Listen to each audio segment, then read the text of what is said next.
மார்கழி மாதத்தில் முதலில் என்ன செய்ய வேண்டும்? மற்ற மாதங்களை காட்டிலும் மார்கழி மாதத்தில் ஆக்சிஜன் நிறைந்திருக்கும். இதனால் இந்த மாதத்தில் அதிகாலை எழுந்து திருப்பாவை திருவெம்பாவை பாடுவது அல்லது கேட்பது பஜனை பாடுதல் புண்ணியமாகும். மார்கழியில் திருமண சுபகாரியம் நடத்தப்படாவிட்டாலும் திருமணத்திற்கான வரன் பார்த்தல், ஜாதகம் பரிமாற்றம், கர்ப்பிணி பெண்களுக்கு சீமந்தம் செய்தல் போன்ற சுபகாரியங்கள் செய்யலாம். புதிய சொத்துக்கள் வாங்குதல், அதாவது நிலம், வீடு, மனை வாங்க முன்பணம் கொடுப்பது நல்ல விஷயம். அதிகாலை எழுந்து அரிசி மாவினால் கோலம் போடலாம். மார்கழி மாதத்தில் விதை விதைத்தலும் திருமணம் செய்யக்கூடாது.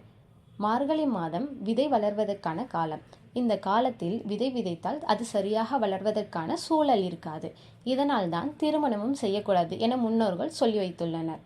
இந்த மாதத்தில் அதிகாலையில் ஆக்சிஜன் அதிகமாக இருக்கும் என்பதால் அதிகாலை எழுந்திருக்க வேண்டும். சூரிய உதயத்திற்கு பின் உறங்கக்கூடாது என முன்னோர்கள் கூறி வைத்துள்ளனர்.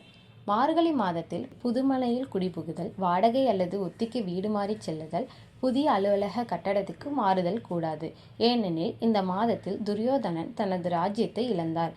திருமணம், நிச்சயதார்த்தம், காது குத்துதல், புதிய வீட்டிற்கான பத்திரப்பதிவு, வாகனப்பதிவு செய்தலும் வாங்குதலும் கூடாது.